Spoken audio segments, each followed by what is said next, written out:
परम पिता परमात्मा पूर्ण ब्रह्म सारी सृष्टि के रचनार कबीर परमेश्वर जी,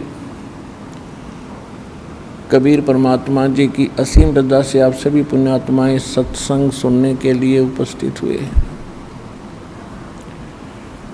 जिन पुण्यात्माओं पर विशेष रजा परमेश्वर की होती है वही ऐसे समागमों पर पहुंच पाते हैं, और जो बहुत ही अच्छी पुण्यकर्मी प्राणी होते हैं सत्संग परमात्मा ही किया करते हैं, क्योंकि सत्य भगवान ही बोल सकता है, सत्य परमात्मा ही बता सकता है। जीव सत्य असत्य का निर्णय नहीं कर सकता, तो सत्य अविनाशी होता है, अटल होता है। सत्य साहिब भी अटल होता है। सत्य साहिब माने अविनाशी परमात्मा। वो अविनाशी परमात्मा कौन है? आज तक हमें इसी बात का निर्णय प्राप्त नहीं हुआ था कि कौन परमात्मा है जो अविनाशी है। जैसा हमारा जन्म पवित्र हिंदू धर्म में होने के कारण वर्तमान में हम अपने धर्म गुरुओं से सुना करते थे श्री विष्णु जी अविनाशी हैं, अजरो अमर हैं, और जो शिव जी के उपासक होते थे, शिव जी जिनका इष्ट होता था, वे कहते थे शिव जी सर्वेश्वर हैं, महेश्वर हैं, सब देवों के देव हैं, सबकी सृष्टि स्थिति और संहार करने वाले यही हैं। यही तीन रूप धारण कर लेते हैं ब्रह्मा विष्णु और शिव का। ये अजरो अमर है।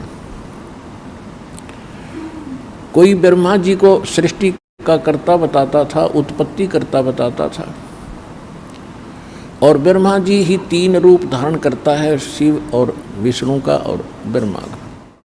तो ये हम सुनकर संतुष्ट हो चुके थे कि सचमुच ऐसा ही होगा, क्योंकि एक झूठ को 100 बार सुनने के बाद वो सत्य प्रतीत होने लग जाती है।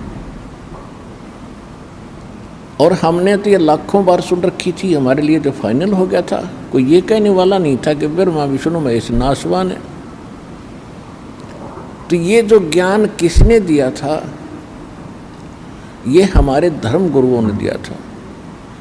तो यदि हम ये सोचें कि जीव सत्य असत्य का निर्णय कर सकता है, तो इसी उदाहरण से आप आसानी से समझ सकते हो कि जीव सत्य असत्य का निर्णय नहीं कर सकता। ऋषि महर्षियों के हम ऐसे ऐसे चमत्कार भी सुना करते थे, जैसे अगस्त ऋषि ने 7 समुद्रों को एक ही चुल्लू में ऐसे करके और पी लिया था। 7 समुद्र खाली हो गए थे। तो हम इसको क्या समझेंगे कि अगस्त ऋषि एक बड़े महापुरुष और परमात्मा प्राप्त व्यक्ति थे, ऋषि थे। फिर हम क्या सुनते थे कि श्री कृष्ण जी ने गोवर्धन पर्वत को उठा लिया था, गिरिराज को, छोटी तर्जनी उंगली पर। तो हमारे लिए फाइनल हो गया था कि जो इतने बड़े पहाड़ को उठा सकता है तो ये परमात्मा फाइनल है। तो इन बातों से परमात्मा की परिभाषा हम जो सुना करते थे हमारे लिए अंतिम हो चुकी थी। और परमात्मा के अभिधान में, सूक्ष्म वेद में और सभी इन सदग्रंथों में, पवित्र पुराणों में, पवित्र वेदों में, पवित्र श्रीमद् भगवद गीता में आज हमने क्या पढ़ा? जो हमारे शिरोधार्य सदग्रंथ थे और सत्य, बिल्कुल सत्य सदग्रंथ थे, उनमें हमने आज क्या पढ़ा? श्री देवी भागवत पुराण, देवी पुराण, गीता प्रेस गोरखपुर से प्रकाशित, सचित्र मोटा टाइप, इसके 123 पृष्ठ पर स्वयं भगवान विष्णु कह रहे हैं, अपनी माता दुर्गा की वो स्तुति कर रहे हैं, प्रशंसा कर रहे हैं, महिमा गा रहे हैं। तुम शुद्ध स्वरूपा हो, ये सारा संसार तुम ही से उद्भासित हो रहा है। मैं ब्रह्मा, विष्णु जी कह रहे हैं, मैं ब्रह्मा और शंकर ये सब आप ही की कृपा से हम विद्यमान हैं। हमारा आविर्भाव माने जन्म और तिरोभाव माने मृत्यु होता है। हम नित्य नहीं हैं, हम अविनाशी नहीं हैं, और आप नित्य हैं, प्रकृति देवी हैं। शंकर भगवान कहते हैं कि हे माता, जब सबसे पहले विष्णु जी और ब्रह्मा जी जब आपसे उत्पन्न हुए हैं, तो क्या मैं तमोगुणी लीला करने वाला शंकर आपका पुत्र नहीं हुआ? फिर क्या कहते हैं कि हम तीनों गुणों युक्त, हम केवल तीनों गुण युक्त, हम केवल नियमित कार्य ही कर सकते हैं। इससे कितनी बात सिद्ध होगी? एक तो ब्रह्मा विष्णु महेश नासवान है, और जो हम सुना करते थे इनके कोई माता पिता नहीं है, ये भी सिद्ध हो गया कि दुर्गा इनकी माता है। पिता हम दूसरे कहीं और से आपको प्रमाणित करेंगे कि इनका पिता कौन है।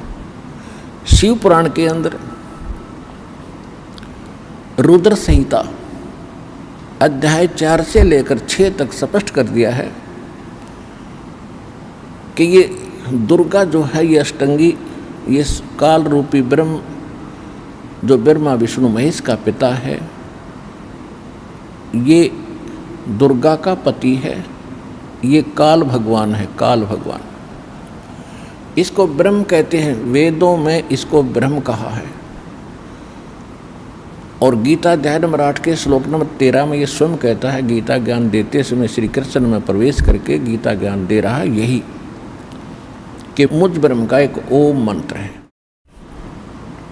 तो ये ब्रह्म है।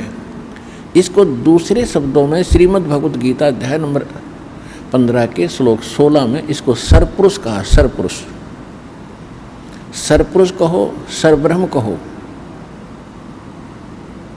तो ये इनका पिता है। रुद्र संहिता अध्याय नंबर 6 में स्पष्ट किया है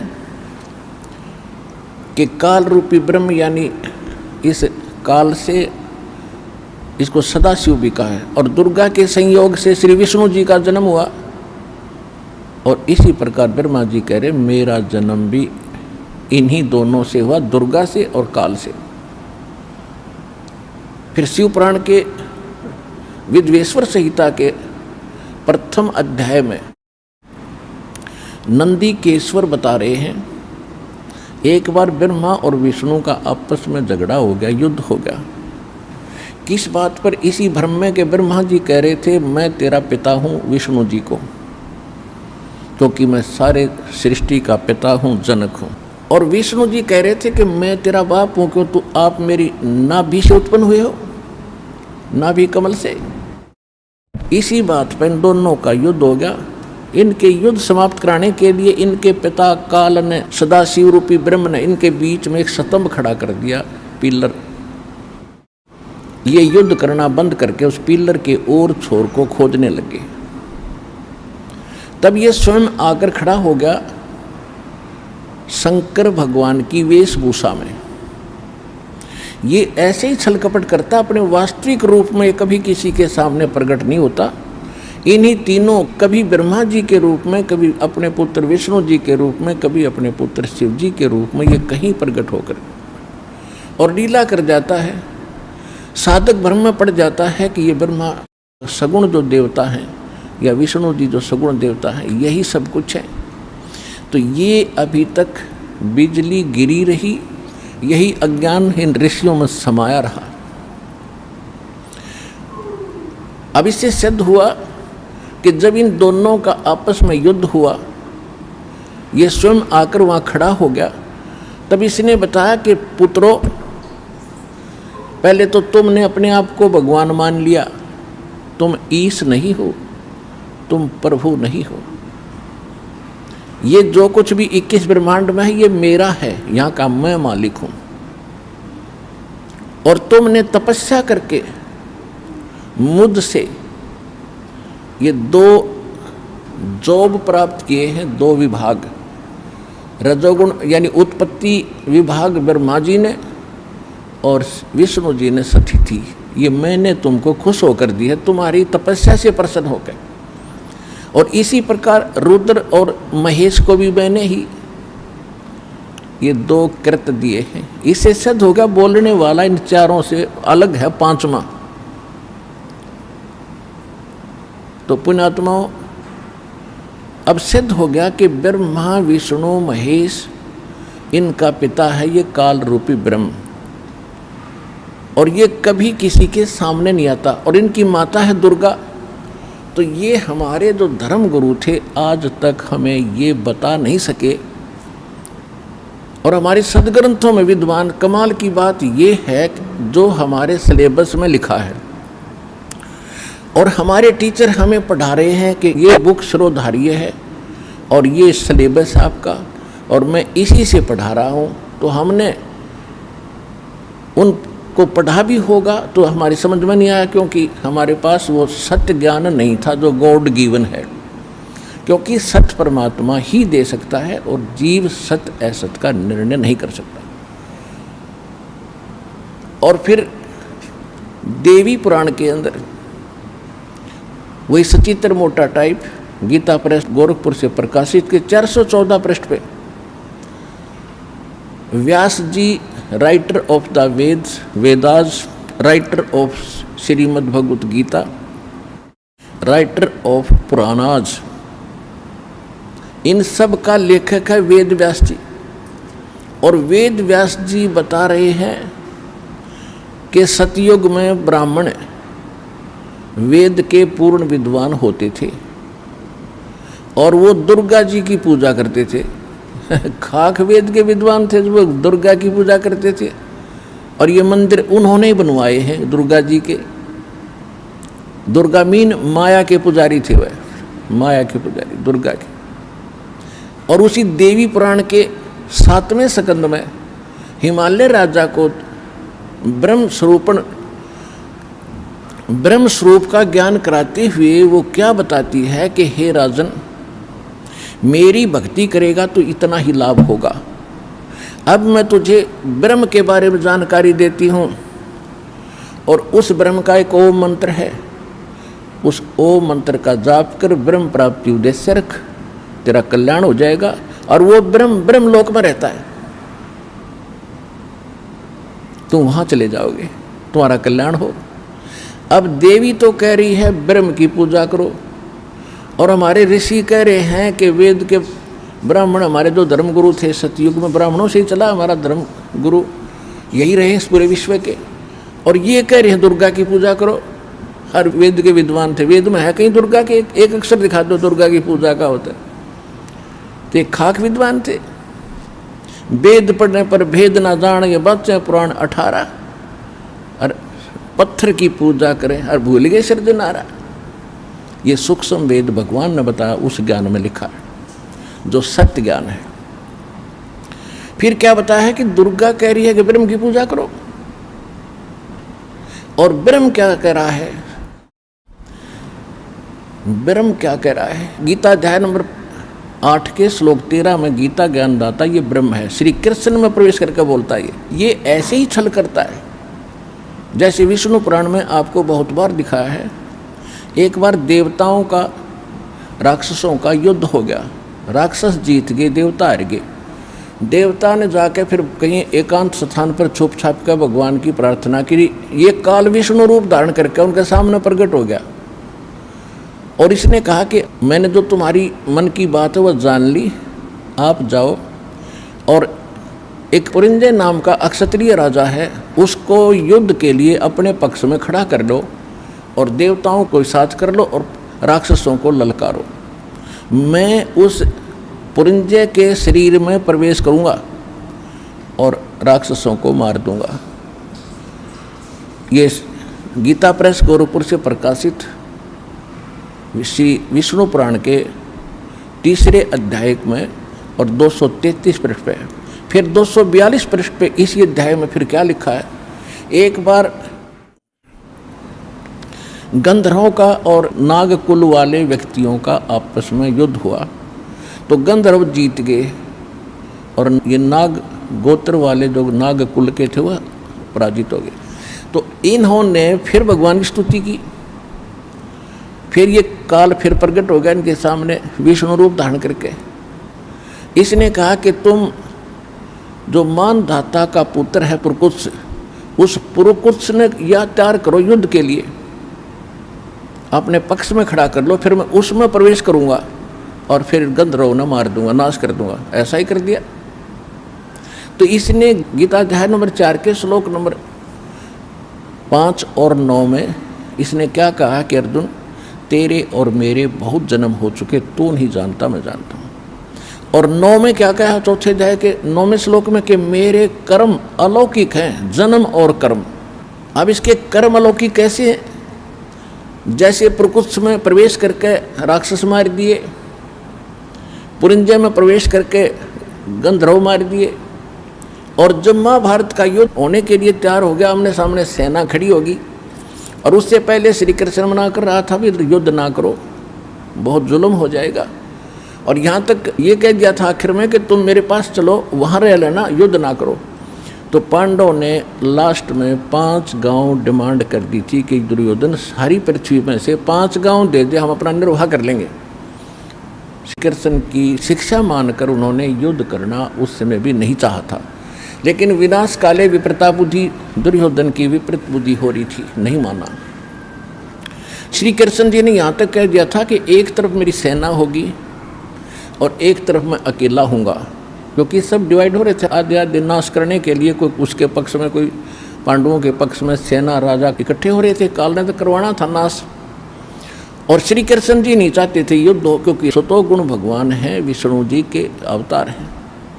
इन्होंने यहाँ तक कहा था कि एक तरफ मेरी सेना होगी, एक तरफ मैं खड़ा हूँ, मांग लो कौन सा किसने मांगना है। और सुन लो, मैं हथियार भी नहीं उठाऊंगा। अब पांडवों का रिश्तेदार था वो अर्जुन का साला, अब वो तब उनकी मजबूरी थी कृष्ण को मांगना। दुर्योधन ने सेना ले ली, कृष्ण जी अर्जुन और के पक्ष में खड़ा हो गया, पांडवों के पक्ष में। तो वही श्री कृष्ण 3 बार मना करने गया था, युद्ध ना करो, जुल्म हो जाएगा, शांति दूत बनकर गया था। और फिर जब आमने सामने सेना खड़ी है और अर्जुन कह रहा कि मैं लड़ूंगा नहीं, मैं युद्ध नहीं करूंगा भगवान, इससे अच्छा तो हम भिक्षा मांग कर खा लेंगे, पर ये जुल्म हम नहीं कर सकते। उस समय श्री कृष्ण अगर अपने होश वास में होता तो ये कह देता, भाई बहुत अच्छी सोची तुमने, अब तो कुछ नहीं बिगड़ा और चलो। लेकिन उसी समय काल प्रवेश कर गया श्री कृष्ण जी में, जैसे प्रकुत्स और पुरंजय में प्रवेश करके इसने नाश कराया था। जब अर्जुन तैयार हो लिया युद्ध करने के लिए, श्री कृष्ण से निकल के अर्जुन में प्रवेश कर गया। एक का मारा था 20 मरे थे, एक तीर मारा था 20 सामने का निकल गया था, उद्मस्त करवा दिया और पाप क्रम लिखवा दिए, सारे पांडवों के मस्तक में लिखवा दिए। अब गीता अध्याय नंबर 7 के श्लोक 24 और 25 में ये स्पष्ट कर देता है कि मैं अव्यक्त रहता हूँ, मैं कभी किसी के सामने प्रकट अपने वास्तविक रूप में समक्ष नहीं आता, मैं अपनी योग माया से छुपा रहता हूँ। और ये जो सामने देख रहे हैं मुझे कृष्ण मान रहे होंगे, क्यों कृष्ण में बोल रहा था, कृष्ण जी का स्पीकर यूज कर रहा था मुख। तो ये सभी जो मनुष्य सामने खड़े हैं, ये मुझ अव्यक्तम माम अव्यक्तम व्यक्तिम आपनम मनन्ते अबुझा, ये बुद्धिहीन लोग मुझ अव्यक्त को व्यक्तिम आपनम यानी व्यक्ति रूप में, श्री कृष्ण रूप में आया हुआ मान रहे हैं। मैं कृष्ण नहीं हूँ। ये मेरा अटल और अनुतम अवय सिद्धांत है। अनुतम माने घटिया, अवय माने अटल, अविनाशी, ये सदा बना रहेगा। तो अनुत्तम क्यों है कि अब माता पिता या कोई पिता अपने पुत्रों से गुप्त रहता है, उसमें कोई दोष है, वैसे रहा करे दूर। जैसे आम आदमी का करें भाई कोई गलती हो जाए तो भाई मैं तो मुंह दिखाने जोगा नहीं रहा, तो ये मुंह दिखाने जोगा नहीं रह रहा, इसने ऐसी गलती कर रखी है। और ये 1 लाख मानव श्रीधारियों को खाता हमें और पालता है, ब्रह्मा जी के द्वारा पलवाता है, विष्णु जी हमें यहाँ रोक के रखता है, और शिव जी काट के 1 लाख को वहाँ भेज देता, कारण कुछ भी बनाता है। ये तीनों भी दुखी है इसके इस कृत्य से, लेकिन ये इसके विवश है। अब जो प्रसंग चल रहा है हम उसी पर आते हैं। तो ये क्या कहता है, जो गीता ज्ञान दे रहा है, गीता अध्याय नंबर 11 के श्लोक नंबर 32 में स्वयं कहता है कि मैं काल हूं अर्जुन। और अर्जुन पूछ रहा कि हे महानुभाव आप कौन हो? कृष्ण जी तो अर्जुन के साले थे, और साले को नहीं पहचान रहा, आप कौन हो? मैं आपको पहचान नहीं पा रहा हूँ। तब इसने कहा कि मैं काल हूँ और अभी परिवर्त हुआ हूँ, अभी आया हूँ मैं, और तू ना लड़ेगा तो भी मार डालूंगा इन सबको, ये सब मैंने मारने हैं। तो पुण्यात्माओं, श्रीमद् भगवद गीता का ज्ञान ये काल भगवान दे रहा है, जो ब्रह्मा विष्णु में इसका पिता है। और अब जो प्रसंग चल रहा है कि वेद व्यास जी कह रहे हैं कि सतयुग के ब्राह्मण बड़े वेदों के विद्वान, पूर्ण विद्वान थे और दुर्गा की पूजा करते थे। दुर्गा कह रही है कि ब्रह्म की पूजा करो। अब ब्रह्म क्या कह रहा है? ब्रह्म कह रहा है कि गीता अध्याय नंबर 2 के श्लोक 12 में, गीता अध्याय नंबर 4 के श्लोक 5 और 9 में, गीता अध्याय नंबर 10 के श्लोक नंबर 2 में प्रथम तो ये स्पष्ट कर देता है कि अर्जुन तेरे और मेरे बहुत जन्म हो लिए, तू नहीं जानता मैं जानता हूं। मेरे कर्म और जन्म अलौकिक है। सिद्ध हो गया कि ये तो नाशवान है। अब ये कहता है कि मेरी भक्ति करोगे तो मुझे प्राप्त होगे। 8वें अध्याय के 5 और 7 मंत्र में ये गीता ज्ञानदाता कहता है कि मेरी भक्ति करो तो मुझे प्राप्त होगा। अपना मंत्र बता रहा 8वें अध्याय के 13वें श्लोक में, ओम इति एकाक्षरम ब्रह्म व्यवहारण माम अनुसमरण ये परियाति तजन देहम सयाति परमाम गतिम। मुझ ब्रह्म का केवल एक ओम अक्षर है, इति, बस यही। और अंतिम सांस तक इसका सेवन करता हुआ जो शरीर त्याग कर जाता है तो ओम से मिलने वाली परम गति को प्राप्त होता है।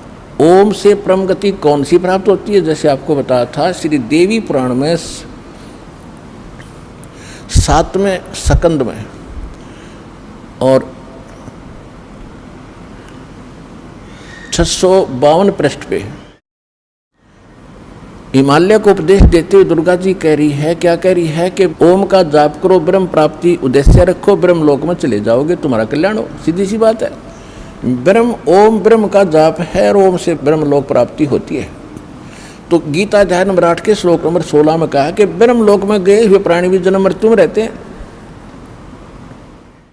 तो इति सिद्धम के ब्रह्म के उपासक भी, क्योंकि वो भी नाशवान है, तो नाशवान के उपासक भी नाशवान ही रहेंगे, अविनाशी नहीं हो सकते। उनका पूर्ण मोक्ष नहीं हो सकता, उनका वो मोक्ष नहीं हो सकता। कौन सा?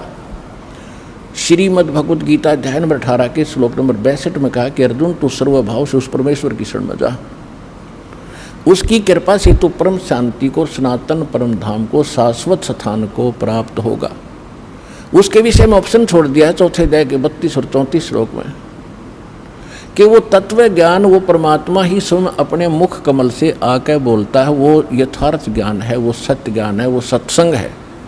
और उसमें विस्तार के साथ आध्यात्मिक यज्ञों यानी धार्मिक अनुष्ठानों की जानकारी विस्तार से दी गई है, वो तत्व ज्ञान है। उस तत्व ज्ञान को तू तत्वदर्शी संतों के पास जाकर समझ, उनको दंडवत प्रणाम करके विनम्रतापूर्वक प्रश्न करने से वो तत्व ज्ञान का उपदेश करेंगे। इति सिद्धम के गीता जी के अंदर वो ज्ञान नहीं है जो तत्व ज्ञान, वो इससे हटकर है। और इससे यह भी सिद्ध है कि गीता ज्ञानदाता भी उस तत्व ज्ञान से अपरिचित है। गीता अध्याय नंबर 15 के श्लोक नंबर 4 में कहा है कि जब तत्वदर्शी संत और तत्व ज्ञान प्राप्त हो जाए उसके पश्चात परमेश्वर के उस परम पद की खोज करनी चाहिए जहाँ जाने के बाद साधक फिर लौटकर कभी संसार में नहीं आते। और जिस परमेश्वर ने सब ब्रह्मांडों की संसार रूपी वृक्ष की रचना की है और केवल उसकी ही शरण में रह उसी की भक्ति कर, तो गीता ज्ञानदाता ने फाइनल कर दिया कि वो परम अक्षर ब्रह्म की भक्ति कर, वो पूर्ण परमात्मा की भक्ति कर।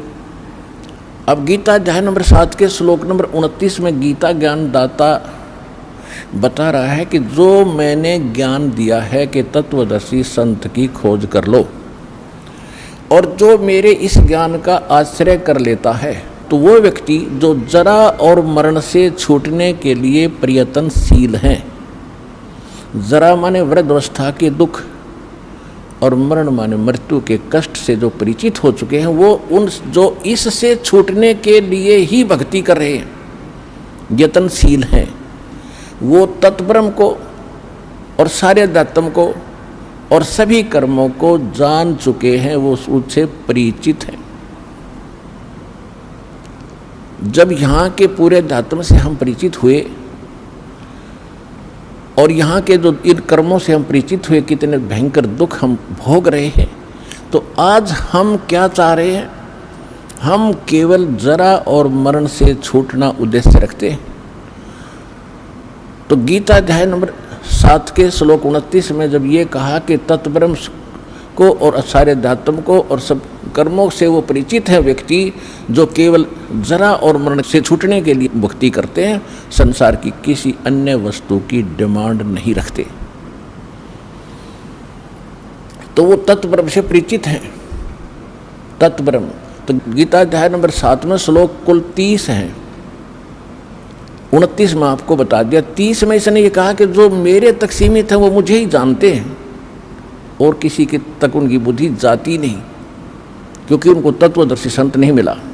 फिर 8वें अध्याय का प्रथम मंत्र अर्जुन पूछता प्रथम मंत्र में कि हे भगवान, फिर वो तत्ब्रह्म क्या है? वो तत्ब्रह्म क्या है? कौन है वो तत्ब्रह्म? 8वें अध्याय के 3रे श्लोक में गीता ज्ञानदाता ने कहा कि वो परम अक्षर ब्रह्म है। अब देखो, सरब्रह्म नासवान भगवान, अक्षर ब्रह्म अविनाशी भगवान, और परम अक्षर ब्रह्म यानी उस अविनाशी से भी विशेष अविनाशी। अब हम आते हैं गीता अध्याय नंबर 15 के श्लोक नंबर 16 और 17 में। गीता अध्याय नंबर 16 के अंदर 2 पुरुष बताए। गीता अध्याय नंबर 15 के श्लोक 16 में 2 पुरुष बताए, सरपुरुष और अक्षर पुरुष। हम इनको दूसरे शब्दों में कहेंगे सरब्रह्म और अक्षर ब्रह्म। ब्रह्म माने भगवान, प्रभु, स्वामी, मालिक। सरब्रह्म तो ये सरपुरुष तो ये खुद है गीता ज्ञानदाता, ये 21 ब्रह्मांड का स्वामी है। और ये सर माने नासवान है ही, ये खुद भी मानता है मेरे और तेरे बहुत जन्म हो चुके। अक्षर ब्रह्म है, ये है 7 संग ब्रह्मांड का स्वामी, लेकिन इसकी आयु बहुत घनी है, इसलिए इसको भी सथाई बोल दिया। सथाई जैसे एक तो मिट्टी चीनी का बना हुआ ये सफ़ेद कप होता है, प्लेट होती है, बर्तन, इनका तो मालूम है हाथ से छूटे फर्श पे गिरे टुकड़े टुकड़े, अंडरस्टूड है। और एक है स्टील के बर्तन, तो वो गिर भी जाएंगे, वो टूटेंगे नहीं जल्दी से, तो वो उससे तक घने सथाई है, इसलिए उनको भी सथाई बोल दिया। लेकिन नहीं, इनको भी जंग लगेगा और एक दिन ये बिना मिट्टी बन जाएंगे, इनका समय भले ही ज़्यादा हो। इसी प्रकार गोल्ड जो सोना है, इसको जंग नहीं लगता, इसका ऐसे हरास नहीं होता। ये एक समझने के लिए एग्जाम्पल है, उदाहरण है। तो फिर क्या बताया है गीता अध्याय नंबर 15 के श्लोक 16 में, सरपुरुष और अक्षर पुरुष, और जितने इनके अंतर्गत प्राणी हैं ये भी नासवान और ये भगवान भी नासवान, इनके अंतर्गत सभी प्राणी भी नासवान। लेकिन जीव आत्मा नहीं मरती, ये अलग विषय है, वो तो किसी की भी नहीं मरती, कुत्ते के सुअर की भी नहीं मरती। फिर गीता अध्याय नंबर 15 के श्लोक नंबर 17 में स्पष्ट कर दिया है, जैसे अक्षर पुरुष बोला 16 में, तो अक्षर कारता विनाशी होता है। यहाँ इसलिए एक श्लोक और बोलना पड़ा कि उत्तम पुरुष तु अन्य परमात्मा इति उदाहरते। यह लोकतरम आविश्य विवर्ती अवय ईश्वर है। अवय अवय माने विनाशी। इसका हिंदी अनुवाद ऐसा बनता है कि उत्तम पुरुष, पुरुषोत्तम, पुरुषोत्तम यानी उत्तम पुरुष तो कोई और है ऊपर वर्णित दोनों से, सरपुरुष अक्षर पुरुष से कोई और है वो पुरुषोत्तम। और जिसको परमात्मा कहा जाता है, पुण्यात्मा, परमात्मा का अर्थ होता है श्रेष्ठ आत्मा। और जो यहाँ क्या हाल हो रहा है, किसी की टांग कट गई, किसी का बेटा मर गया, किसी की बेटी मर गई, किसी की आंख फूट गई, कोई कोड में, कोई कैंसर से पीड़ित है, कोई दुर्घटना मर रहा है, और एक दिन लास्ट में सभी ने मरना है। तो जिस लोक का मालिक, जो यहाँ का स्वामी है, क्या वो परमात्मा हो सकता है? नहीं, परमात्मा नहीं है ये। लेकिन हमने इसको परमात्मा मान लिया क्योंकि हमसे श्रेष्ठ है, हमसे तगड़ा है यो। और इसको आप भी ये स्पष्ट करता है गीता अध्याय नंबर 15 के श्लोक 18 में कि मैं लोकवेद, लोकवेद माने दंत कथा, सुनी सुनाई बातों से, जैसे हम लोकवेद के आधार से ब्रह्मा विष्णु महेश को अविनाशी माना थे और इनके कोई माता पिता नहीं, ये हमने लोकवेद के आधार से फाइनल हो चुका था। अब वास्तविकता का पता चला, तो इसी प्रकार ये कहता है कि मैं लोकवेद के आधार से पुरुषोत्तम प्रसिद्ध हूँ। क्यों? क्योंकि मेरे अंतर्गत जितने प्राणी हैं ये जीवात्मा हैं और ते शरीर में हैं। इनसे मैं तगड़ा हूँ, मजबूत हूँ, श्रेष्ठ हूँ, ताकतवर हूँ, इसलिए मैं पुरुषोत्तम प्रसिद्ध हो गया। मैं पुरुषोत्तम वास्तव में नहीं हूँ, क्योंकि वो तो 15वें अध्याय के 70वें श्लोक में कंसेप्ट क्लियर कर दिया कि उत्तम पुरुष है तो अन्य, पुरुषोत्तम तो कोई और है। और वही तीनों लोकों में प्रवेश करके सबका धारण पोषण करता, सबका पालन करता हुई है। तो गीता अध्याय नंबर 15 के श्लोक नंबर 1 से 4 तक की संक्षिप्त वर्णन है कि उल्टा लटका हुआ संसार रूपी वृक्ष है, ऊपर को जड़ है, मूल है, उस संसार रूपी वृक्ष के नीचे को तीनों गुण रूपी शाखा। तीनों गुण कौन है? रजगुण ब्रह्मा, सतगुण विष्णु, तमगुण शिव जी। मार्कंडेय पुराण गीता प्रेस गोरखपुर से प्रकाशित 123 पृष्ठ पर स्पष्ट लिखा, सचित्र मोटा टाइप में, कि ये तीन रजोगुण प्रधान ब्रह्मा जी, सतोगुण प्रधान विष्णु जी, तमोगुण प्रधान शिव जी हैं, और यही तीन देवता हैं और यही तीन गुण हैं। ये देवता कहो चाहे न तीन गुण कहो। तो इसमें क्या बताया है कि ऊपर को जो जड़ है संसार रूपी वृक्ष की, वो तो पूर्ण परमात्मा है। ऊपर को जड़ है, नीचे को तीनों गुण रूपी शाखा है, ये संसार रूपी वृक्ष है। और जो संत इस वृक्ष के सभी विभाग बता देगा भिन्न भिन्न, वह वेदवित है, वो तत्वदर्शी संत है। तत्वदर्शी संत की पहचान भी बता रखी। तो परमेश्वर ने 600 वर्ष पहले कबीर भगवान ने आकर और ये सत्संग किया था, ये सत्य ज्ञान दिया था। आज हमारी गीता और वेदों और पुराणों में जो सत्य मिला है, अक्षर पुरुष एक पेड़ है, सरपुरुष वाकी डारे, तीनों देवा शाखा है, भाई पाते रूप संसारे। परमेश्वर ने, कबीर भगवान ने, अल्लाहू अकबर ने, कौन कबीर भगवान? हम सुल्तानी नानक तारे दादू को उपदेश दिया, जात जुलाहा भेद न पाया वो काशी माहे कबीर हुआ। अनंत कोट ब्रह्मांड का एक रति नहीं भारे, सतगुरु पुरुष कबीर हैं ये कुल के सिरजनहारे। यदि गरीबदास साहिब जी ने अपनी अमृतवाणी में एफिडेविट दिया, कबीर जुलाहा धाणक वही परमात्मा है। आदरणीय नानक साहिब जी को भी परमात्मा, जैसे गरीबदास जी को सचखंड लेकर गए थे फिर वापस छोड़ा, ऐसे आदरणीय नानक साहिब जी को भी सचखंड लेकर गए फिर वापस छोड़ा था। तो नानक साहिब जी ने क्या कहा अपनी अमृतवाणी में? श्री गुरु ग्रंथ साहिब जी के, हम तारे संसार और मैं एहो आस एहो आधार, भाई सूरत मुल्क की वेश ए ठगवाड़ा ठगी, देश खरा सियाणा बहुता भार, ये धानक रूप रहा करता। लोगों ये धानक रूप रहा करता। 731 पृष्ठ पे कहा है कि अंधुला नीच जात परदेसी मेरा छिन आवे तिल जावे। एक सेकंड में यहाँ देखता हूँ, दूसरी सेकंड में सतलोक में ये। और ताकि संगत नानक रंदा कैसे मोंडा पावे, कि इसका और छोर कैसे पाऊँ मैं, इस ऐसे समर्थ के साथ रहता हूँ। 721 पृष्ठ पे गुरु ग्रंथ साहिब में लिखा है कि एक अर्ज गुप्तम पेश तोदर कून करतार। कून करतार, जो कून माने शब्द और करतार माने सबका रचने वाला, जो शब्द से सृष्टि रचने वाला तू ही है। और हक्का कबीर, नाम लिखा मालिक का, हक्का कबीर करीम तू बेऐब परवरदिगार।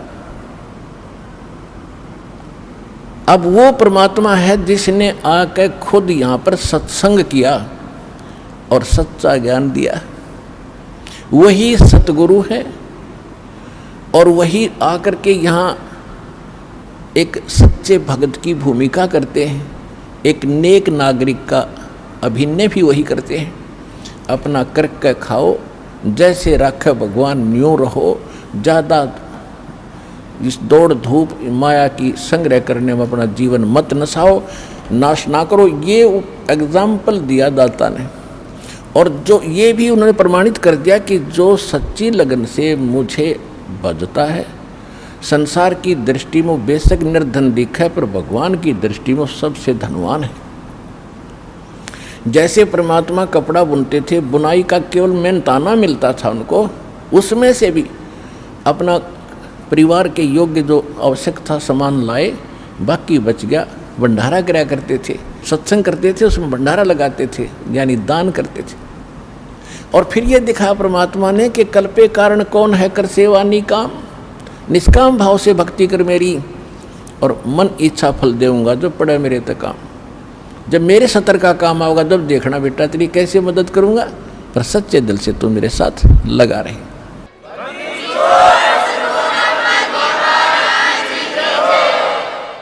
अब हम उसी प्रसंग पर आते हैं कि परमात्मा ही आकर सत्संग सुनाते हैं। सत्संग का अर्थ सत्य हो, सत्य ज्ञान, सत्य विचार, प्रत्येक एक वर्ड टू वर्ड सत्य होता है सत्संग का। उसमें कोई मीन मेख, कोई शंका नहीं रहती। शंका एक बार हो सकती है जो प्रथम बार सुनते हैं, लेकिन जो प्रमाण देखेंगे वो शंका समाप्त हो जाएगी। तो उस परमेश्वर ने 600 वर्ष पहले आकर सत्संग किया था। अक्षर पुरुष एक पेड़ है, जैसे पृथ्वी से बाहर दिखाई देता है, जो पेड़ का हिस्सा जो पृथ्वी से तुरंत बाहर जो दिखाई देता है वृक्ष, वो पोर्शन है अक्षर पुरुष, अक्षर पुरुष। और उससे ऊपर मान लीजिए उसमें से 2-3 मोटी डार निकलती हैं, तो उनमें से एक मोटी डार समझो ये सरपुरुष, और उस डार के फिर शाखा हैं 3 मान लीजिए, एक एग्जाम्पल के लिए ये 3 शाखा हैं, रजगुण ब्रह्मा, सतगुण विष्णु, तमगुण शिव। और फिर उनसे आगे जो पत्ते वगैरह हैं वो समझो आप और हम हैं। अब जैसे कई भक्त पूरा सत्संग दास का सुनते नहीं, एक बार कहीं दुर्भाग्य उनका कि ये सुनने को मिल जाता है कि ब्रह्मा विष्णु महेश 3 देव की जो करते हैं भक्ति, उनकी कदे ना हो मुक्ति, तो वहीं वो स्विच ऑफ कर देते हैं टीवी को। तो ये उनका दुर्भाग्य है। पहले ये सुनो कि पहली बार आप सुन रहे हो कि इनकी भक्ति जो करता है वो मुक्त नहीं हो सकता, तो ये तहत जाना चाहिए कि ये जो बोलने वाला ये मूर्ख है या किस टाइप का आदमी है, ये तो सुन लो। और ना अच्छा लगे तो ठीक है भाई, अपनी जो कर रहे हो करते रहो, सुनने में भी क्या दिक्कत है। तो जिस कारण से ये क्या कह देते हैं कि रामपाल तो ब्रह्मा विष्णु महेश की भक्ति छुड़वाता है। भक्ति नहीं छुड़वाता दास, भक्ति यानी इनकी साधना नहीं छुड़वाता, इनको तुम पूज्य मानकर इष्ट मानकर पूजते हो, ये भ्रम निवारण कर रहा हूँ कि ऐसा नहीं करना। जैसे संसार रूपी वृक्ष है, इसका प्रमाण मालिक ने दे दिया। अक्षर पुरुष एक पेड़ है, सरपुरुष वाकी डार, तीनों देवा शाखा है, पात्र संसार। और मूल कौन है, रूट कौन है, वो जड़ कौन है, जो पृथ्वी के अंदर गुप्त है, अव्यक्त है, वो प्रोक्ष है। तो वो जड़ जो है उससे सबका, उस पूरे वृक्ष का पोषण होता है। गीता अध्याय नंबर 15 के श्लोक नंबर 17 में यही निर्णय दिया है कि उत्तम पुरुष तो अन्य परमात्मा इति उद्धारते, वह केवल सबका को सुख सुख देता, परमात्मा से कहते हैं, वो दुख नहीं देता। और ये जो लोकत्रयम तीनों लोकों में अवश्य माने प्रवेश करके विभर्ति माने सबका धारण पोषण करता है, वो अव्यय ईश्वर है, वो है वो अविनाशी परमात्मा जो सबका पालन पोषण भी वही करता। तो 15वें अध्याय के प्रथम श्लोक को अब समझोगे आप। इसमें क्या बताया है कि ऊर्ध्व मूलम अधः शाखम अश्वत्थम अव्यय प्राहु अव्यम, और छंदासी यस्य प्रणानी ये तम वेद से वेदवित, ऊपर को जड़ और नीचे को शाखा वाला, ये संसार रूपी अविनाशी पीपल का वृक्ष समझो। और इसके जो विभाग हैं, छंद हैं, पत्ते आदि इसके छंद विभाग हैं, इनको सभी को जो जानता है तत्व से वो तत्वदर्शी संत है, यानी वो वेद के तात्पर्य को जानने वाला, ज्ञान के जानने वाला।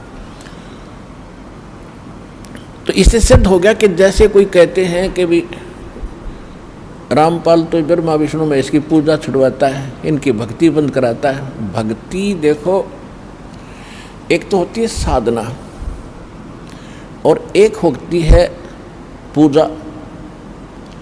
जैसे हमने आम खाने हैं, आम खाने के लिए हमारे जो पूज्य हैं वो फल हैं, फल आम का जो फल लगेंगे, तो हम पौधा लाएंगे या कोई बीज बोएंगे, तो सबसे पहले बीज हम गड्ढा खोद के उसमें डालेंगे मिट्टी में, फिर उसकी सिंचाई शुरू करेंगे, फिर अंकुर निकलेगा, तो उसको हम जड़, उसकी जड़ नीचे होता है। जैसे हम कहीं नर्सरी से भी लाते हैं पौधा, तो लगा के उसको गड्ढे में, तो सिंचाई जड़ की करते हैं और शाखा ऊपर आती है।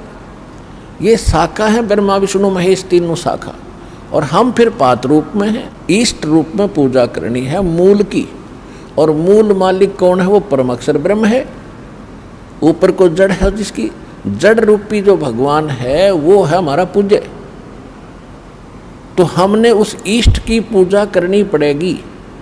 गीता अध्याय नंबर 3 के श्लोक 10 से लेकर 15 में एक निर्णायक ज्ञान दिया है। कहते प्रजापति ने सबसे पहले प्रजा को उत्पन्न करके ये कहा था कि तुम धार्मिक अनुष्ठान शास्त्र अनुकूल विधि से भक्ति करके इन देवताओं को उन्नत करो, और ये बड़े हुए देवता तुम्हें उन्नत करेंगे, तुम्हें फल देंगे। और जो ऐसा नहीं करता तो वो तो अपराधी व्यक्ति है, जो दान धर्म नहीं करता, भगवान ने उसको दे रखा है, उसमें से दो दान नहीं करता, वो चोर है भगवान का। फिर इसमें यह भी स्पष्ट किया है कि जो सर्वगतम ब्रह्म यानी परम अक्षर ब्रह्म है ना, वो ही इन सब में पूज्य है, प्रतिष्ठित है। सभी धार्मिक अनुष्ठानों में उसको इष्ट रूप मान कर उसकी तत्पूजा करो, उससे तुम्हारे शास्त्र विहित कर्म बनेंगे और उन कर्मों का तुम्हें फल मिलेगा। उन कर्मों का फल कौन देगा? जब पेड़ बड़ा हो गया, आपने पूजा करी मूल की, सिंचाई करी जड़ की, और पेड़ बड़ा हो गया आम का, तो टहनियों के फल लगेंगे। तो इसमें यह कहा कि ये देवता फिर तुम्हें बिना मांगे वांछित फल दिया करेंगे, तुम पूजा करो मूल की, जड़ की। यानी शास्त्र अनुकूल साधना करने से आपके भक्ति कर्म सही बनेंगे। तो इससे सिद्ध हो गया कि दास इनकी पूजा नहीं छुड़वाता, इनकी साधना नहीं छुड़वाता। अब कोई मूर्ख कहेगा कि टहनी काट दो पेड़ की, जड़ जड़ में पूजते रहो, ये कोई हो सकता है? हम यहाँ जहाँ रह रहे हैं, ये ब्रह्मा विष्णु महेश यहाँ के प्रधान हैं, और ये सदा बने रहेंगे। ये मृत्यु को प्राप्त हो जाएंगे नहीं। ब्रह्मा विष्णु महेश मंत्री ये अपनी दुर्गा से पैदा करके तैयार रखता है, कोमा में रखता है उनको। और युवा जब ब्रह्मा की मृत्यु होने को होती है, दूसरे को उठाकर युवा स्थिति में उनको रख देता है। विष्णु की मृत्यु निकट आती है तो पहले पैदा कर लेता अपनी दुर्गा से, और एक लड़के को कोमा में रखता है, उसको विष्णु शकल में उत्पन्न होता है, वो उसको वहाँ बैठा देता है। ऐसे शंकर की उत्पत्ति करता है। तो जो प्रसंग चल रहा है उसी पर आते हैं कि अब गीता ज्ञान दाता भी नाशवान और अक्षर पुरुष भी नाशवान, केवल परम अक्षर ब्रह्म है वो वास्तव में अविनाशी परमात्मा है और वही यहाँ आकर के यथार्थ ज्ञान प्रदान करता है। अब गीता ज्ञान दाता ने कहा है 8वें अध्याय के 3 श्लोक में उसने स्पष्ट कर दिया है कि वो परम अक्षर ब्रह्म है जिसको जानने के उपरांत प्राणी केवल जरा और मरण से छूटने का ही प्रयत्न करता है और किसी वस्तु की वो चाह नहीं रखता, क्योंकि उसकी साधना करने से यहाँ की सुख सुविधाएं तो आपको अवश्य मिलती ही रहेंगी। एक साधे सब सधे, सब साधे सब जावे, माली सिंचे मूल को फले फूले गए। अब दास ये कहना चाहता है, परमात्मा ने ये बताया कबीर भगवान ने कि पौधे के जड़ को पूजने से सींचने से सारा ही काम सद जागा सफल होगा। एक कै साधे सब सदे और सब साधे सब जावे। तो परमात्मा ने ये बताया था कि आप जी ब्रह्मा विष्णु महेश को इष्ट मानकर इनकी पूजा करने लगे, तुमने मूल की पूजा त्याग दी जो भगवान पूर्ण है। वो स्वयं यहाँ पे अपनी महिमा आप बताने आते हैं और तो सत्य कोई ज्ञान रख ही नहीं सकता।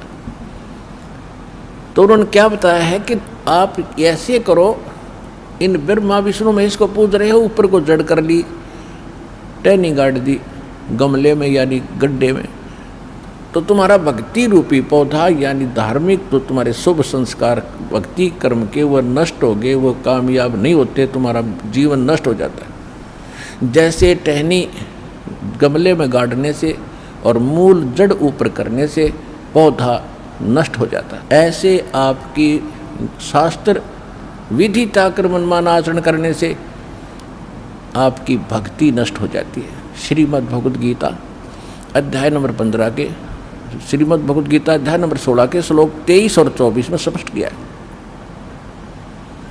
कि जो शास्त्र विधि को त्याग कर मनमाना आचरण करते हैं, मनमानी पूजाएं करते हैं, जो शास्त्र विहित नहीं है, शास्त्रों में वर्णित नहीं है, तो उनको न तो सुख होता है, न कोई सिद्धि प्राप्त होती है और न ही उनको परम गति होती है। और इन 3 वस्तुओं के लिए ही हम भक्ति करते हैं कि यहाँ भी हमें राहत मिले, हमारे अंदर परमात्मा की ऐसी ताकत आवे, सिद्धि आवे, ताकि हम यहाँ से चलें जब सतलोक सीधे जाएं, को रोक ना सके, हमारी गति हो। और यहाँ पर भी क्योंकि भगवान की भक्ति से हमारे अंदर सिद्धि आ जाती है, जो किसी भूत प्रेत पितर देव का कोई प्रकोप हम पर असर नहीं करता है, तो वो सिद्धि इसलिए हमारे अंदर संग्रहित रहनी चाहिए। हम उसको दुरुपयोग करते रहे, दुरुपयोग करके हम मोक्ष से वंचित हो जाते थे, तो इसलिए हमने अपना टैर पंचर करना नहीं है। कैसे करते रहे, थोड़ी बहुत कोई जंतर मंतर किया, किसी को आशीर्वाद दे दिया, किसी को बद्दुआ दे दी, तो दोनों से आपकी वो भक्ति जो सिद्धि आपके अंदर वो खत्म होने लगी। यहाँ प्रभुता तो खूब हो जाती है ऋषि में ऋषियों की, लेकिन भविष्य उनका माइनस हो जाता है। तो यह बताया है कि जो शास्त्रानुकूल साधना करते हैं उन्हीं को सब सुख प्राप्त होता है। और उसके लिए गीता अध्याय नंबर 16 के श्लोक 24 में यह भी स्पष्ट कर दिया कि शास्त्र ही इसका आधार मानना, कौन से भक्ति क्रम करने योग्य हैं, कौन से ना करने योग्य हैं। तो शास्त्र यानी सदग्रंथ कौन से हैं? फिर सदग्रंथ दास बहुत बार आपको बता चुका है, फिर भी बताते रहते, क्योंकि नए नए भक्त आते हैं और ये परमात्मा की महिमा पुराणों को भी सुननी पड़ती है। पुराने जो ओल्ड भक्त हैं, बहुत पहले के लगे हुए हैं, उनके लिए भी ज्ञान सुनना अनिवार्य है, क्योंकि उसको ज्ञान यज्ञ का लाभ मिलता है। तो ये कौन से सदग्रंथ प्रमाणित है हमारे लिए? वैसे तो सभी धर्मों के जो सदग्रंथ हैं वो आदरणीय हैं, जैसे ये 3 पुस्तकों का, 3 किताबों का संग्रह बाइबल, जैसे जबूर, तौरात और इंजिल का संग्रह, तीनों का ये बाइबल है। और पवित्र बाइबल, पवित्र कुरान शरीफ या मजीद, ये एक ही हैं। कुरान शरीफ को हो चाहे कुरान मजीद को हो, सिर्फ अंतर अक्षर का है। और पवित्र चारों वेद, पवित्र श्रीमद् श्री मद् भगवत गीता, पवित्र पुराण 18 पुराण और पवित्र सूक्ष्म वेद जो स्वयं परमात्मा आकर यथार्थ ज्ञान देता, जो सूक्ष्म वेद है, जो गॉड गिवन स्पिरिचुअल डायरेक्ट है, जो अपने मुख कमल से यहाँ आकर परमात्मा बोलता है, बताता है, वो है ऑल इन वन, यानी कंप्लीट इन ऑल रिस्पेक्ट, जिसके अंदर सब ही ज्ञान है। वेदों वाला भी है, श्रीमद् भगवत गीता वाला भी है, कुरान वाला भी है, पुराण वाला भी है और बाइबल वाला भी ज्ञान है और गुरु ग्रंथ साहिब वाला भी ज्ञान है। तो कहने का भाव ये है कि जो सूक्ष्म वेद है वो तो कंप्लीट इन ऑल रिस्पेक्ट है और वो भगवान आकर बोलता है, वो सत्य ज्ञान सत्संग होता है। फिर भी उस ज्ञान को आज हम नहीं मान रहे थे कि वो कौन सा ज्ञान है जो गीता अध्याय नंबर 4 के श्लोक नंबर 32 में कहा है कि परमात्मा सच्चिदानंद घन ब्रह्म। इन्होंने ये गलती कर रखी है अनुवादकों ने गीता में 4 अध्याय के 32वें श्लोक में, इन्होंने ब्रह्मण्य शब्द का यहाँ अर्थ गलत कर दिया, वेद कर दिया। और यही ब्रह्मण्य शब्द है 17वें अध्याय के 23वें श्लोक में गीता में, वहाँ इन्होंने सही अनुवाद किया, ब्रह्मण्य माने सच्चिदानंद घन ब्रह्म, यानी परम अक्षर ब्रह्म की जो भक्ति करने के लिए उसको 3 मंत्र का जाप है, ओम तत्सत। तो यहाँ 4 अध्याय के 32वें श्लोक में जब वापस हम आते हैं तो ये ब्रह्मण्य का अर्थ हमने यहाँ पर सच्चिदानंद घन ब्रह्म करना पड़ेगा। इन्होंने अर्थ गलत कर दिया, क्योंकि ब्रह्म माने भगवान और वेद माने उसका संविधान। अब राजा और उसका संविधान दो हैं। राजा तो एक चेतन है और उसका संविधान जो है वो एक जो उसके नियम है। कहीं पर अगर राजा की महिमा हो और कोई अज्ञानी वहाँ उसका राजा के स्थान पर वेद लिख दे, वेद की वाणी नहीं, वो राजा का वचन है वहाँ पर। तो यहाँ लिखा है कि सच्चिदानंद घन ब्रह्म ने ब्रह्मण्य मुखे, सच्चिदानंद घन ब्रह्म अपने मुख कमल से आके स्वयं बोलता वो ज्ञान, और वो ही तत्व ज्ञान होता है। तो कहने का भाव ये है कि वो तत्व ज्ञान है और उसको हम सूक्ष्म वेद कहते हैं, और भगवान अपने मुख कमल से आकर बोलता है। ऋग्वेद मंडल नंबर 9 सूक्त 96 96 के मंत्र 17 से लेकर 20 तक स्पष्ट कर दिया है कि वो परमात्मा जब शिशु रूप धारण करके धीरे धीरे बड़ा होता है तो अपने लीला करता हुआ वो अपने मुख कमल से कबीर वाणी से, वो कबीर परमात्मा अपने कबीर वाणी के द्वारा लोकोक्तियों के माध्यम से, दोहों के माध्यम से, चौपाइयों के माध्यम से अपने तत्व ज्ञान को उच्चारण करके ऊंचे ऊंचे स्वर में बोलता गरज गरज के। और ऋग्वेद मंडल नंबर 9 सूक्त 86 के मंत्र 26 और 27 में, ऋग्वेद मंडल नंबर 9 सूक्त 82 मंत्र 1, 2, 3 में, ऋग्वेद मंडल नंबर 9 सूक्त 94 के मंत्र 1 में, ऋग्वेद मंडल नंबर 9 सूक्त 95 के मंत्र 2 में, ऋग्वेद मंडल नंबर 9 सूक्त 20 मंत्र 1 में, और भी अनेकों स्थानों पर। इसमें इसका सारा सारांश यह है कि परमात्मा ऊपर रहते हैं। ऋग्वेद मंडल नंबर 9 सूक्त 54 और मंत्र 3 में ये सब का सारांश ये है कि परमात्मा ऊपर रहते सतलोक में सहशरीर मनुष्य सदृश शरीर में, देखने में राजा की तरह बैठे हैं, सिर पर मुकुट है और ऊपर छत्र है भगवान के। वहाँ से जो तत्व ज्ञान देने के लिए नीचे आते हैं, अच्छी आत्माओं को मिलते हैं, सहशरीर आते हैं और एक कवि की तरह आचरण करते हुए घूमते फिरते हैं, अपने मुख कमल से वाणी बोल बोल के वो सबको सुनाते हैं और भक्तिकरण की प्रेरणा करते। वो कबीर वाणी कहलाती है, वो कबीर वाणी। और वो परमात्मा भक्ति के गुप्त मंत्र जो किसी भी अन्य जो सदग्रंथ प्रचलित होते उनमें नहीं होते, उनको भी सार्वजनिक करते।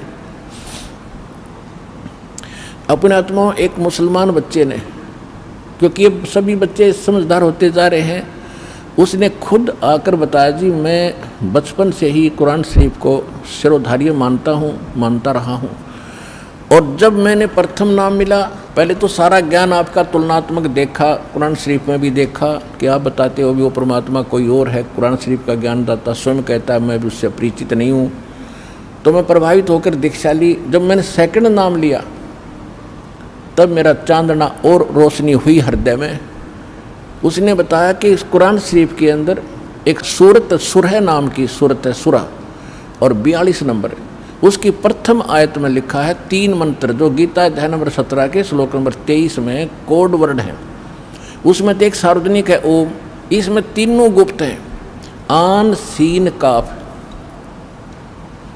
तो मुझे जब दूसरा मंत्र मिला तो तब ईद में ध्यान गया कि एन सीन काफ, एन, तो जो ए शब्द है ये उस 3 मंत्रों में से जो प्रथम मंत्र है ओम, तो ए इसका प्रथम मंत्र है, एन ओम हो गया यो। और दूसरा मंत्र जो है उसका प्रथम मंत्र स है, तो यो सीन हो गया।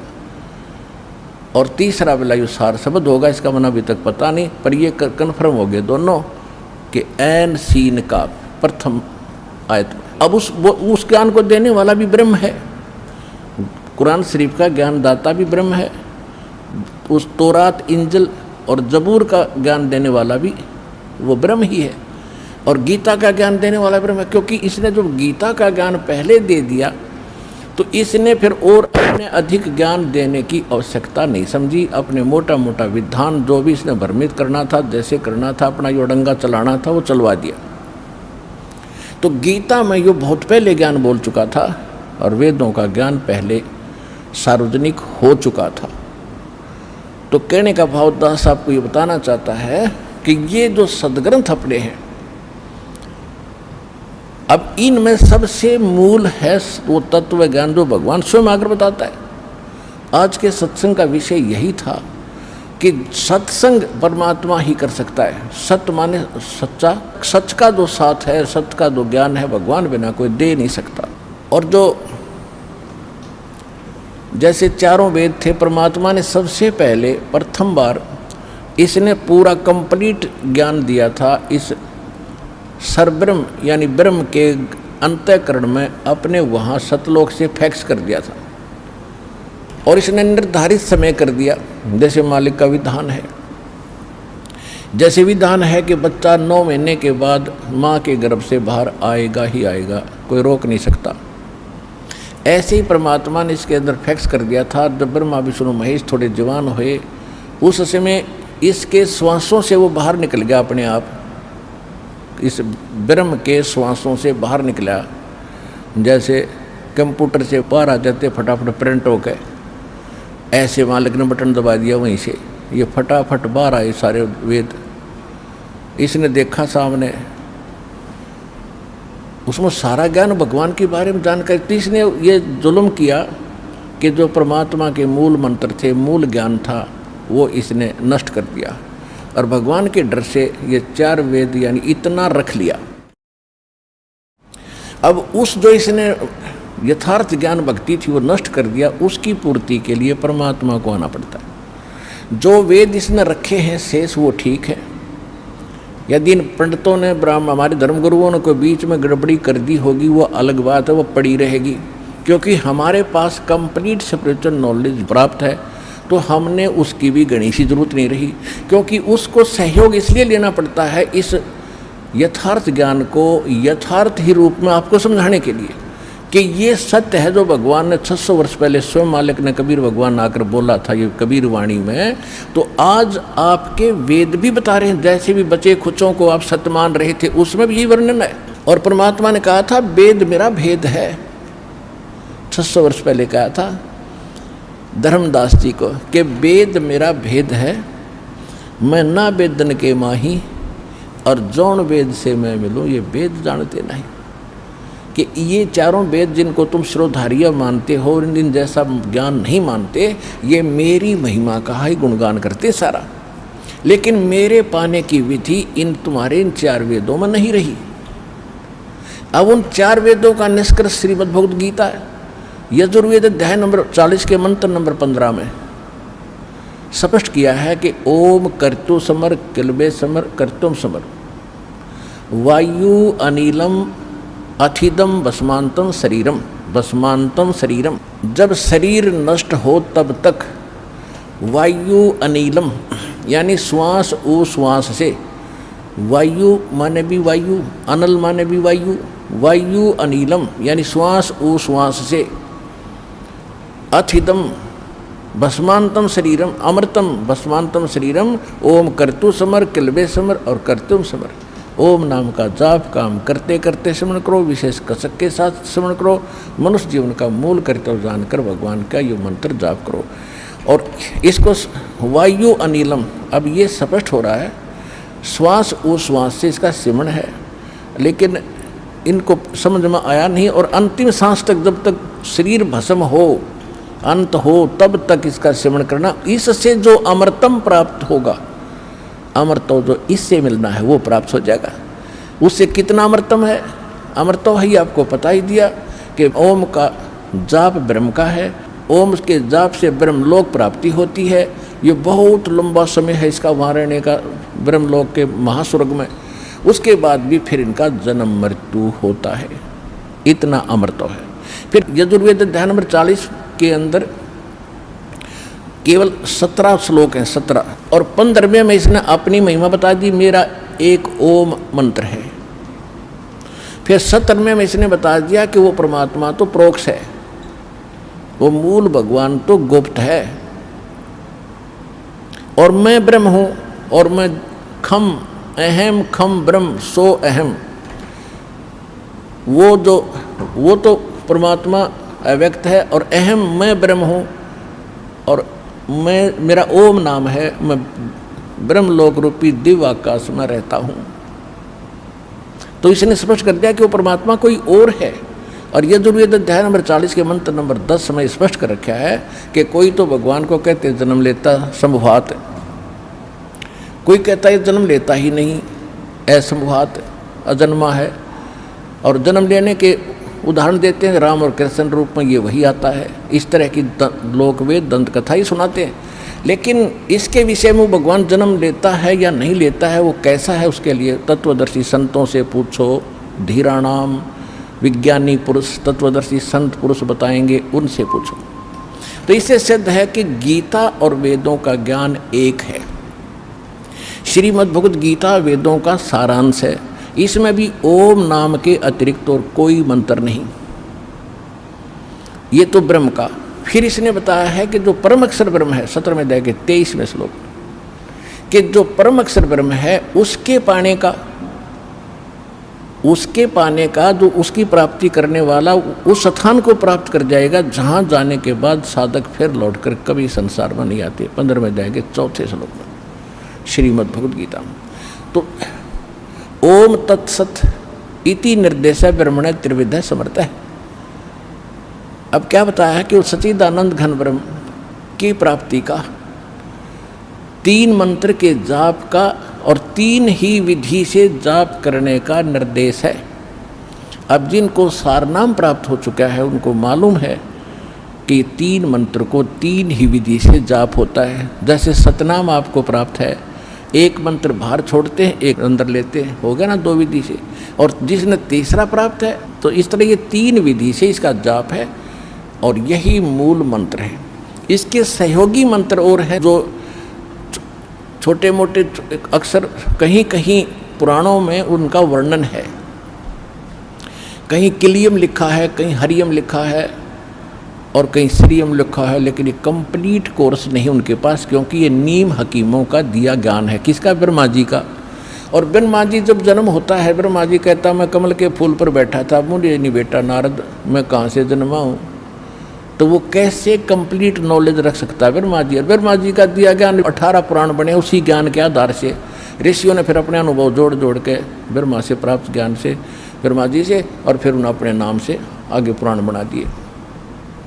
तो जो सूक्ष्म वेद है, सबसे पहले वो वेद हमारा एथेंटिक वेद है, वो एथेंटिक हमारा ज्ञान है, बुक है। उसके बाद 4 वेद हैं, और उसके बाद श्रीमद् भगवद गीता है। ये हैं 3 एथेंटिक वर्तमान में जो भक्ति के लिए हमने सेलेक्ट करने। ज्ञान तो हमने सभी पवित्र सदग्रंथों से ग्रहण करना है, और गुरु ग्रंथ साहिब जो है, जो महला पहला की वाणी है, महला पहला की वाणी, वो भी सूक्ष्म वेद का ही अंश है, लेकिन उसमें कंप्लीट नहीं है। क्योंकि जैसे एक इन सिख इतिहास में लिखा है कि एक प्राण संग्रही नाम का एक ग्रंथ बनाया था गुरु नानक देव जी ने, कति अलग गुप्त कंप्लीट रूप में, उसमें 160 अध्याय लिखे थे। तो जब गुरु ग्रंथ साहिब को इकट्ठा करने लगे सब वाणियों की एक बीड़ बनाकर गुरु ग्रंथ साहिब का रूप देने लगे, 5 में जो महापुरुष थे अर्जुन देव जी, तो उन्होंने जब उस को देखा तो उसमें से केवल 60 अध्याय रखे। वो मतलब वो उसमें से थे, एक भी नहीं लिया इसमें, वो तो छोड़ दिया कति सारा ही। तो उसमें से भी फिर बाद में जो प्रिंट हुए केवल 60 अध्याय ही प्रिंट हुए हैं, जो प्राण संगली नाम से आज भी सुरक्षित है सिखों के पास। लेकिन गुरु ग्रंथ साहिब में नहीं लिया। क्यों नहीं लिया? कि उसमें एक यूँ मंत्र था सतनाम और सारनाम का। सारनाम तो संकेतिक था, सतनाम सीधा लिखा था 2 अक्षर का। वो फिर परमात्मा ने दया करी, नानक साहिब जी ने उसकी पूर्ति जब की, जब मर्दाना और बालाजी जो उनके परम भक्त उनके साथ रहते थे हरदम, एक बार समुद्र के ऊपर से जाने लगे श्रीलंका में जाने के लिए, तो नानक साहिब जी ने कहा था कि आप वाहेगुरु वाहेगुरु जपो और मेरे साथ समुद्र पर आते रहो। ऐसे चल पड़े समुद्र पर जैसे थल पर चलते हैं। तो वो नानक साहिब जी वो 2 अक्षर का मंत्र उच्चारण करके जाप करने लगे। तो मर्दाना ने सोचा भी गुरुजी तो ये 2 अक्षर का मंत्र जाप करे, मैं भी क्यों ना करूं। वो करने लगा तो वो डूबने लगा। तब नानक साहिब जी ने मुड़ के देखा और कहा, बेटा तू वही जाप कर जो मैंने कहा, मेरी नकल ना करे। तब उसने वही वाहेगुरु शुरू किया, तो तब वो उसकी जान बची। तो सिखों के या घर कर की बात कि यदि ये मंत्र किसी ने जाप कर लिया तो मर्दाना वाली हालत हो जाएगी सबकी, क्योंकि गुरुदेव की आज्ञा की अवहेलना होगी। अवज्ञा होने से वो हानि होगी थी, वो मर गया होता। इसलिए कोई सिख बच्चा इस मंत्र का जाप ना करके और गुरु नानक साहिब जी के वचनों की अवहेलना करके दंडित ना हो जा, दोषी ना बन जा, इसलिए इन्होंने इस मंत्र को लिया नहीं। हाँ, कहीं कहीं सोहम मंत्र लिखा है नानक साहिब जी की वाणी में बहुत जगह गुरु ग्रंथ साहिब में, लेकिन उसके साथ वो इकट्ठा नहीं। लेकिन जो शुरुआत में ये कहते हैं ना एक ओंकार, तो नानक साहिब जी ने वो एक गुप्त कोड वर्ड में लिख रखा है वो मंत्र। एक नहीं, वो कोड वर्ड है, वो सोहम की तरफ संकेत है। ओंकार ओम है ही। तो इस प्रकार इन महापुरुषों, ये तो वो थे PhD किए वे भक्ति किए, तो ये आम विद्यार्थी, आम पढ़ने वाले विद्यार्थी कैसे पढ़ेंगे कोड वर्ड को? इन सदग्रंथों के गुड़ रहस्य को कैसे समझ सकते? फिर गुरु की क्या आवश्यकता थी? तो ये दास भेजा तत्वदर्शी संत सभी महापुरुषों के गुड़ रहस्य को समझने और समझाने के लिए। तो प्रसंग तो चल रहा है कि हमारे एक तो सदग्रंथ सबसे पहले सूक्ष्म वेद, फिर गुरु ग्रंथ साहिब और नानक साहिब जी की जो लीला में लिखा है कि वो मंत्र जाप करते, फाइनल हो गया कि नानक साहिब जी का मोक्ष पूरे सिख समुदाय मानता है। और सभी ये आराधा स्वामी पंथ निकला ही गुरु ग्रंथ साहिब को पढ़ कर इन्होंने अलग से अपनी खिचड़ी पकाई है। और ये नाम गलत जाप करते हैं और नानक साहिब जी को मुक्त मानते हैं कि तो महापुरुष थे, ये पूर्ण मोक्ष हुआ है। तो उनका मोक्ष हुआ किस मंत्र से है? तो उसी मंत्र से अपना मोक्ष होगा, बात बनाने से नहीं हो सकता। उसके साथ साथ ये 2 अक्षर का मंत्र है, इसी का जाप किस किस ने किया? नामा छिपा ओम तारी पीछे सोहम भेद विचारी, सार शब्द पाया जद लोई, आवागवन बहोर ना होई। अब जो प्रसंग थोड़ा सा रह गया बीच में, 8वें अध्याय के 5 और 7 मंत्र में गीता ज्ञानदाता ब्रह्म कहता है कि मेरी भक्ति कर मुझे प्राप्त होगा और युद्ध भी करना पड़ेगा, काम भी कर और मंत्र भी जाप कर। सूक्ष्म वेद भी इसका संकेत करता है कि यहाँ जब तक आप हो, नाम उठत नाम बैठत नाम सोत जागबे, नाम खाते नाम पीते नाम से लागबे। गीता अध्याय नंबर 8 के और श्लोक नंबर 5 और 7 में इसने अपनी बता दी मेरी भक्ति कर। 8, 9, 10 श्लोक में 8वें अध्याय के इसने कहा कि परम अक्षर ब्रह्म की जो भक्ति करता है उसको प्राप्त होता है और उसके लिए। आइए अब हम उन श्रद्धालुओं के अनुभव जानते हैं जो जगत गुरु तत्वदर्शी संत रामपाल जी महाराज जी से दीक्षा प्राप्त कर चुके हैं तथा उनके द्वारा बताए गए भक्ति मार्ग पर चल रहे हैं। क्या शुभ नाम बहन जी आपका? मेरा प्रीति। आप कहाँ रहते हैं? गीता बिहार लोनी, जिला गाजियाबाद। संत रामपाल जी महाराज जी से नाम दीक्षा लिए हुए आपको कितना समय हो गया? मैंने 2011 में नाम लिया था, आज मेरे को 5वीं साल चल रही है नाम लिए हुए। संत रामपाल जी महाराज जी से नाम दीक्षा लेने से पहले आप किन किन देवताओं की भक्ति करते थे? मेरे को सबसे ज़्यादा शंकर जी पे विश्वास था, इसलिए उन्हीं की उपासना करते थे। सारे व्रत वगैरह करना, जैसे जैसे कोई बताता था बड़ा, वैसे वैसे करना, सारा वही करते थे। संत रामपाल जी महाराज जी की शरण में कैसे आए आप? मेरी शादी हुई थी वो समाज के अनुसार हुई थी। मेरे परिवार में किसी ने नाम नहीं ले रखा था। मेरे सास ससुर, मेरे हस्बैंड हैं, उन्होंने नाम ले रखा था। मैं शादी के मात्र 15 दिन बाद मेरे हस्बैंड थे जो वो आश्रम ले गए थे। उसके बाद जब सत्संग होता है, मैंने मना कर दी थी सत्संग, मैंने नाम नहीं लेना, इन चीज़ों में मुझे विश्वास नहीं है। फिर जो सत्संग होता है उसमें ग्रंथ दिखाते हैं, एक एक लाइन टू लाइन गुरुजी अर्थ बताते जाते हैं। जब मैंने सोचा जब गीता में ये लिखा है तो पंडित जी हमें ऐसा क्यों बताते कि ये देवी ये बड़ी है, ये बड़ी है या वो बड़ी है। फिर जब घर पे आके, मेरे घर पे भी गीता है, मैंने ना जो जैसे गुरुजी बताते श्लोक नंबर 64 देखो, एक श्लोक नंबर 65 देखो, उसमें ये अर्थ है या ये मीनिंग है, तो मैंने उसे पढ़ा। जब पढ़ा तो अच्छा लगा, फिर मैंने नाम लिया। संत रामपाल जी महाराज जी ने जो नाम दीक्षा आपको दी है उससे आपको क्या लाभ मिला? सारे लाभ मिले। एक मेरा बेटा हुआ था जो जिसका पैर टेढ़ा था, सारे लोग कहते थे इसका पैर सही नहीं होगा, ये ना तुम्हारे देवताओं ने किया हुआ है, जिसकी तुम पूजा नहीं करते हो, उनको देते नहीं हो। मेरे को तो पता नहीं भाई ऐसा भी कुछ होता है। तो अब मैंने जब सबने मना कर दिया इसका पैर सही नहीं होगा, डॉक्टर ने भी कहा था इसका ऑपरेशन करवाओ वरना इसका पैर टेढ़ा रहेगा, ये लंगड़ा रहेगा। फिर मेरे को बड़ा दुख हुआ। फिर आश्रम पहुँचे, आश्रम में मैंने प्रार्थना की गुरुजी से। गुरुजी बोले सिर्फ अपनी भक्ति पे ध्यान दो और इसके पैर ऐसे ही अपने आप ठीक होगा। मैंने भक्ति पे ध्यान दिया। मेरे बेटे का नाम भी उन्होंने गुरुजी ने ही रखा था। उसके पैर जैसे जैसे पलास्तर गुरुजी ने बोला था उस तरीके से करवाते चले गए और अपने आप आज पैर एकदम ठीक है और चलता है, वो दौड़ता है। ये मेरा बेटा है, ये मेरे साथ आया हुआ है, आप देख सकते हो। इसका पैर थोड़ा सा अभी भी हल्का सा टेढ़ा है, लेकिन ये अब ये बिल्कुल चल सकता है, फिर सकता है, दौड़ सकता है। सब ने इस पैर के लिए कहा था कि ये देवताओं की देन है, ऐसे ही रहने वाला है। बहुतों ने बताया गोबर में खड़ा करके इसको राम राम जपो ये ठीक हो जाएगा, लेकिन ये मेरे को पता था ठीक नहीं होने वाला। गुरुजी की प्रार्थना से एकदम ठीक है, आज बिल्कुल ठीक है। और बहुत सारे सुख दिए हैं। मेरा बेटा ठीक हो गया, मेरी गृहस्थी अच्छी सी चल रही है, मेरी पढ़ाई भी कंप्लीट हो गई है मैक्सिमम। और अब जो गुरुजी ने, जैसे एग्ज़ाम थे मेरे लास्ट ईयर, मेरा बेटा हुआ था, छोटा सा था, पढ़ाई नहीं की थी मैंने सोचा था एग्ज़ाम में ऐਵੇਂ पास होने वाले, तो मैंने हर पेज पे सत साहिब लिखा था और एकदम अच्छे नंबर लाके मेरा रिजल्ट आ चुका है, एकदम पास हूँ। बहन जी, संत रामपाल जी महाराज जी के बारे में आपका क्या विचार है?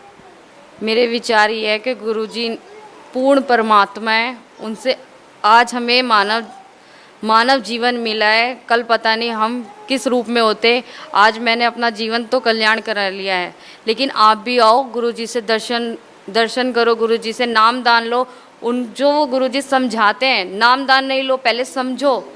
और गुरुजी से समझ चुके हो वो बंदे भी आओ, उसे समझो, पढ़ो, गीता को पढ़ो, ग्रंथों को पढ़ो, उसको देखो, उसकी हिंदी पढ़ो। संस्कृत नहीं आती बहुत से मैक्सिमम लोगों को, तो उसकी हिंदी भी गुरुजी ने साथ बना रखी, उसे पढ़ो, समझो, उसके बाद नाम लो, अच्छा लगेगा, बहुत अच्छा लगेगा। शास्त्रों अनुसार हमें नाम दान दिया जाता है। बहन जी, भक्त समाज को क्या संदेश देना चाहते हैं आप? समाज को संदेश ये है, अगर कोई ग्रंथ आपको बिल्कुल पढ़ना नहीं आ रहा तो गुरुजी ने एक अपने आप स्वयं सारे ग्रंथों का निचोड़ ज्ञान गंगा नाम की पुस्तक बना रखी है, पूरी हिंदी में, बिल्कुल साधारण लैंग्वेज में है, जो हर व्यक्ति जैसे आम भाषा में बोलता है, चलता है, जैसे आप समझ सकते हो, बिल्कुल साधारण लैंग्वेज में आप पढ़ो उसे। एकदम फ्री पुस्तक है, उस पर नंबर दे रखे हैं, आप उसे उन पुस्तकों को फ्री में मंगवा सकते हो अगर उसे पढ़ो।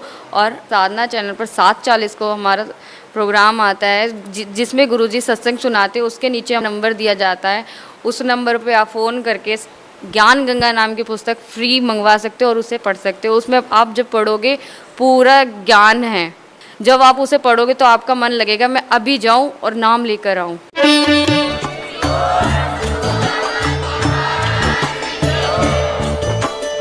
सत साहिब सभी भक्तों को। जो भगत मेरे चैनल में पहली बार आए हों तो चैनल को सब्सक्राइब और वीडियो को लाइक ज़रूर करें। सत साहिब।